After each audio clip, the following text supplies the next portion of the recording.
আব্বা একটা কথা কইতে চাইছিলাম, এর আগেও আপনার অনেকবার কইছি আপনার জামাইয়ের একটা মোটরসাইকেল কিনে দিবেন। আপনার জামাইয়ের একটা মোটরসাইকেলের অনেক শখ, সে আমার নিয়ে ঘুরবে মাঝে মাঝে। আব্বা কিনে দিবেন তো? বৌমা, তুমি তোমার আব্বারে এত চাপ দিতেছো কেন? আচ্ছা, তুমি কোনোদিন কিছু চাইছো আর তোমার আব্বা দেয় না, এটা কি হয়েছে কোনোদিন? ঠিকই তোমার আব্বা একটা মোটরসাইকেল কিনে দিব। এখন তোমার আব্বারে এইসব কিছু কইও না তো।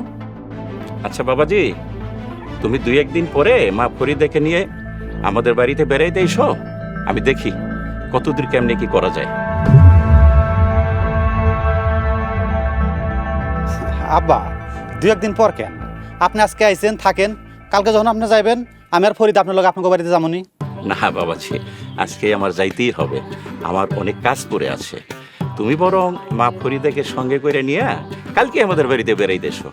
তাছাড়া তুমি যে হোন্ডার কথা বললা না, ওইটা টাকা পয়সারও তো বিধি ব্যবস্থা করা লাগবে।